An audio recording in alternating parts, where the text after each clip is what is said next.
Let's talk about it. YBC Duel, man. What they call him, Mr. Disrespectful. I seen this, man. It was floating all over the internet, Instagram, all over the place, man. Young man lost his life. You know what I mean? An unfortunate situation. You know what I'm saying?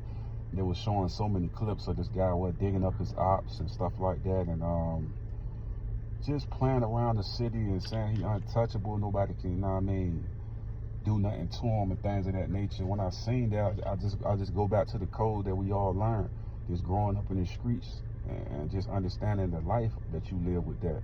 You live by the gun, you die by the gun. And that's the words that we all learn. If we're gonna take that path, we know what comes with it. You know what I mean? And nobody's safe when you out here, you know what I mean, disrespecting so many people, the living and the dead. You know what I mean? The energy that you putting out is what you're gonna receive back. So when I seen the clips and stuff like that and seeing his aggression, you know what I mean? Philadelphia is not a place where people can just get away with just saying anything. You know what I mean? It's too many aggressive personalities in that environment. That's one of them cities where it can go down at any moment, at any second.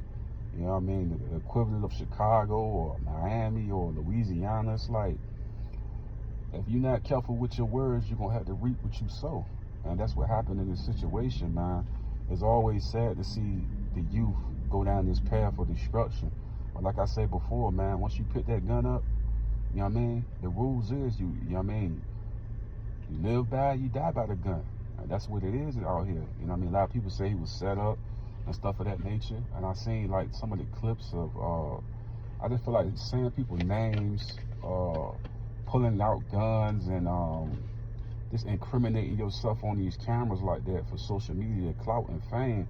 Even though, like, I feel like a lot of people wanted to follow in the footsteps of like a King Von and things of that nature. You got to remember, man, the end results is always death or jail. You know what I mean? And there's no in between when it comes to those situations. You know what I mean? So when I see this stuff, I know the end goal is always to get your family and your peoples out of harm's way and move into a better predicament and situation and get your money up. But at the same time, if you a stepper and you really out here in these streets and you willing to express your feelings of each gang or each block, you know what I mean, each person, you got to understand it's family members, it's all types of groups of people that's watching you perform these acts on the internet, and they not going to take it too well. Let alone, I always say, you gotta sometimes when you in them groups, did you offend people in your group? You know what I mean? Because you gotta think, man, sometimes reckless behavior can put heat on other people that's around you. So it's like, you gotta be careful with reckless behavior. You gotta be careful with reckless things that you say out your mouth. Because not only are you inflicting danger on your enemies, you're inflicting danger and stuff on your partners. Because like you get out here pulling out guns and saying different blocks and saying where people at, and you know what I mean, you putting targets on your own people back, and you never know what their feeling and emotion is behind those things. You know what I mean? Not to say that they had nothing to do with that, but I'm saying you gotta just be careful of how you speaking so reckless on the internet, because sometimes stuff can get misconstrued. The whole thing with Lil Boosie and Yella Beezy. Boosie was in his feelings about the Mo3 situation, and he expressed his feelings, you know what I mean, on the camera, and people from Dallas wasn't feeling it. And, you know what I mean? And then I feel like Beezy, on his end, trying to be as polished as possible, but he felt disrespected himself, even though he said he tried to reach out to Holmes.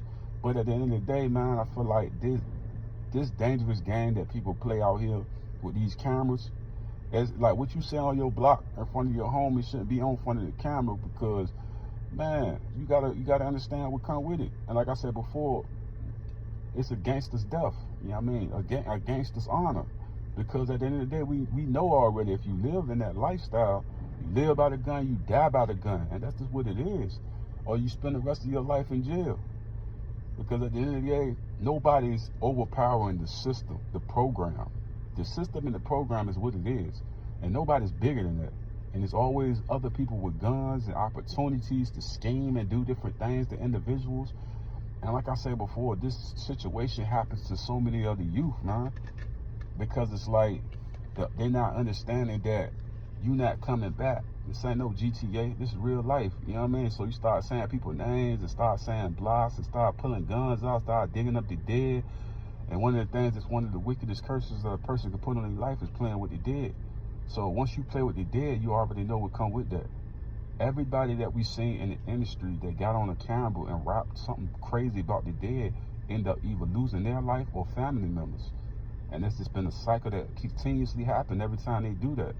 Like I say, the anger that you feel about losing one of your homies or family members and you expressing it on the internet, you got to understand that other people feel the same way you feel. You know what I mean? And people ain't gonna make no video. They're gonna just get the gun. They're gonna live by that code. We live by the gun, we die by the gun. And that's just what it is. Everything else is smoke and mirrors, man. And like I said before, you gotta be careful with every female you talk. Like Young and Ace said some real stuff, man. And like I said before, you even gotta, like the females you did, you might have to date somebody all the time because you never know. Like sometimes people get angry, drop your location. Sometimes your friend might get mad, might say the wrong thing, and then your location. It's like these things can easily happen in a miscommunication situation. Not to say this was what happened with this, but my whole thing is when you living in that lifestyle, the one little mistake can be the end of you. One little mistake, one argument, one disagreement can be the end of you. And that's how it go. Somebody could feel some type of way, what you said, what you did. You put a target on their back by saying this block or saying this person or pulling out guns and all of that. Like, you putting all this heat on people, putting people on camera, saying people's names and all of that. Like, it ain't, to me, that don't go over well. Most people that's living in that life don't want to be exposed like that. You know what I'm saying? Because all them charges, everybody been catching RICO charges, man. Catching these cases, and don't nobody want to be lined up that type of way. But that's my thoughts and opinion.